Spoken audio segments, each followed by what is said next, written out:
ওয়ালাইকুম সালাম। প্রিয় শিক্ষার্থীবৃন্দ, তোমরা ভালো আছো? আচ্ছা, আজকে আমরা বাংলার প্রথম বিষয়ে আমরা আলোচনা করব। তো শিক্ষার্থীবৃন্দ, আমরা কিছু আলোচনার আগে কিছু কথা বলি। আমরা পৃথিবীতে অনেক ধরনের কাজ করে থাকি। যেমন তুমি দুইটা কাজের কথা বলো দেখি। আচ্ছা, তুমি দুইটা কাজের কথা বলো দেখি। আচ্ছা, তুমি। আচ্ছা, তাহলে অনেক ধরনের কাজ আছে। তার মধ্যে একটি কাজ হলো আমাদের বই পড়া। হ্যাঁ শিক্ষার্থী, তুমি ঠিক বলছো। একটি কাজ হলো বই পড়া। বই পড়া, বই পড়া একটি কাজ। এই গল্পটি লিখছে প্রমোদ চৌধুরী।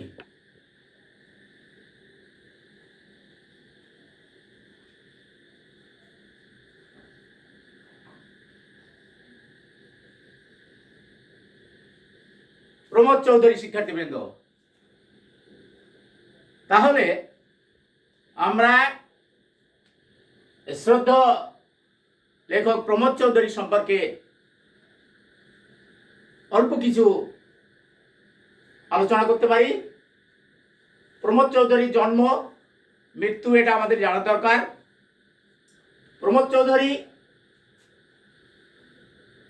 জন্ম 1868 সালে। কত? 1868 সালে শিক্ষার্থীবৃন্দ। কোন জেলায়? যশোর জেলায়। যশোর জেলায় তিনি জন্মগ্রহণ করেন এবং গ্রামটির নাম ছিল, তোমরা জেনে রাখো, হরিপুর। শিক্ষার্থীবৃন্দ, তাহলে সংক্ষেপে হলো এইটা তার জন্মের তারিখ বা জন্মের জায়গা। এই প্রমোদ চৌধুরীর সাহিত্যিক ছদ্মনাম ছিল, তোমাদের জানা দরকার, বীরবল।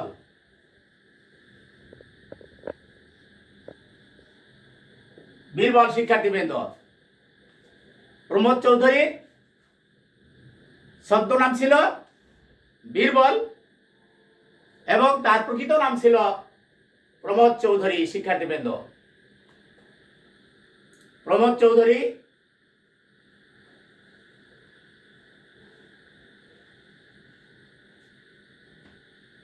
প্রমোদ চৌধুরী 1900, আমাদের কিছু জিনিস জানা দরকার। 1990 সালে কলকাতা বিশ্ববিদ্যালয় থেকে সাহিত্যে অর্থাৎ ইংরেজিতে প্রথম শ্রেণীতে এমএ পাশ করেন কলকাতা বিশ্ববিদ্যালয় থেকে। তারপরে তিনি ব্যারিস্টারি পড়ার জন্য বিলেতে যান। সেখান থেকে ব্যারিস্টারি পাশ করে তিনি দেশে এসে আইন ব্যবসা না করে তিনি ইংরেজিতে কিছুদিন সাহিত্য চর্চা করেন এবং অধ্যাপনা করেন। সেখানে তিনি শিক্ষকতা করেন। এই হলো তার সংক্ষিপ্ত পরিচয়। শিক্ষার্থীবৃন্দ, আমরা যে বই পড়ার কথা বলছি, তাহলে বই পড়া একটা কাজ। সেই কাজটা কার? সেই কাজটা নয় রাখালের, নয় কৃষকের, নয় কোনো চাষির, নয় কোনো জেলের। তাহলে কাজটা কার? শিক্ষার্থীবৃন্দ। সেই কাজটা প্রথমে আমরা ধরে নেব ছাত্রছাত্রীর, এবং তারপরে যারা সুধীবৃন্দ আছে তারাও এই বই পড়ার সাথে সম্পৃক্ত থাকবে। যারা জ্ঞান আহরণ করতে আগ্রহী তারাও বই পড়বে। বই পড়া একটা উৎকৃষ্ট মানের কাজ, ভালো কাজ শিক্ষার্থীবৃন্দ। তবে প্রমোদ চৌধুরী যে কথা বলেছেন, প্রমোদ চৌধুরী কাউকে বই পড়তে পরামর্শ দেননি। এই জন্য বই পড়তে পরামর্শ দেননি যে আমরা জাতি হিসাবে শৌখিন নয় শিক্ষার্থী। কোনো কাজ করার আগেই তাকে শৌখিন হতে হবে, তার আগ্রহ থাকতে হবে, তার চাহিদা থাকতে হবে, তার মন মানসিকতা থাকতে হবে। কিন্তু আমরা জাতি হিসাবে শৌখিন নয়, আমাদের আগ্রহ নাই। এটা একটা শর্ত, এই জন্য তিনি বই পড়তে পরামর্শ দেননি। আর দ্বিতীয়ত, যে এটাতে কেউ আগ্রহ প্রকাশ করবেন না, কেউ মেনে নেবেন না।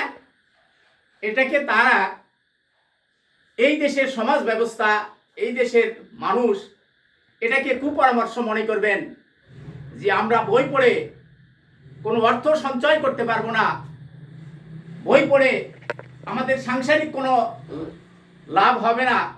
সেই কারণে বই পড়তে তারা আগ্রহী নন বিদায় প্রমোদ চৌধুরী কাউকে বই পড়ার পরামর্শ দেননি।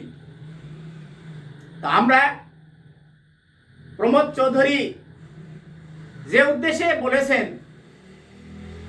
সেইটাকে আমরা কি করব? আমরা সেটা প্রমোদ চৌধুরীর যে উদ্দেশ্য, সেই উদ্দেশ্য আমরা সার্থক করব সেটা বই পড়ে। সেই কারণে প্রমোদ চৌধুরী কখনো কখনো বলেছেন যে সুশিক্ষিত লোক মাত্রই স্বশিক্ষিত। অর্থাৎ কথাটার অর্থ হলো, যারা শিক্ষিত মানুষ, যারা শিক্ষিত, তারা নিজে নিজেই বই পড়ে শিক্ষা অর্জন করতে পারে। সেই কারণে প্রমোদ চৌধুরী হাসপাতালের চেয়ে লাইব্রেরিকে কম গুরুত্ব দেননি। হাসপাতালে যেরকম আমাদের শারীরিক কোনো সমস্যা হলে সেইটা দূর করার জন্য আমরা হাসপাতালে যাই, ঠিক সেরকম মনের কোনো খারাপ অবস্থা থাকলে, মন খারাপ থাকলে আমরা বই পড়ার মাধ্যমে আমরা মনের কুটিলতা, জটিলতা, দুর্বলতা, মনের নিরানন্দ আমরা সব কাটিয়ে উঠতে পারি। সেই কারণে আমাদের বই পড়ার প্রয়োজন। শিক্ষার্থীবৃন্দ, তোমরা কি মনে করো যে বই পড়া আমাদের প্রয়োজন আছে কি না?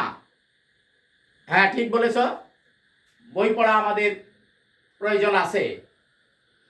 আমরা যদি হাসপাতালের চেয়ে লাইব্রেরিকে বেশি স্থান দেই, তাহলে আমাদেরকে অবশ্যই গ্রামে গ্রামে, হাটে বাজারে, শহরে লাইব্রেরি প্রতিষ্ঠিত করতে হবে শিক্ষার্থীবৃন্দ। তাহলে সেখানে বিভিন্ন ধরনের বই, যেমন লেখাপড়া করার বই, জ্ঞান অর্জন করার বই, রাজনীতি করার বই, সামাজিক অবস্থা থেকে কিভাবে পরিত্রাণ পাওয়া যায় সেই বই, ধর্মীয় বই, অর্থনৈতিক দিক থেকে আরও কিভাবে গতিশীল হওয়া যায় সেই ধরনের বই,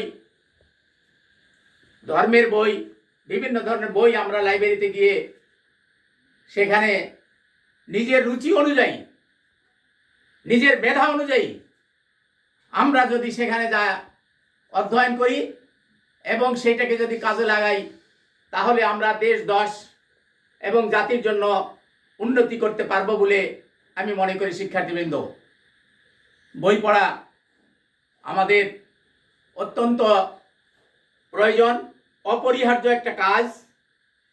বই না পড়লে, বই জ্ঞান অর্জন করার প্রথম শর্তই হচ্ছে বই পড়তে হবে।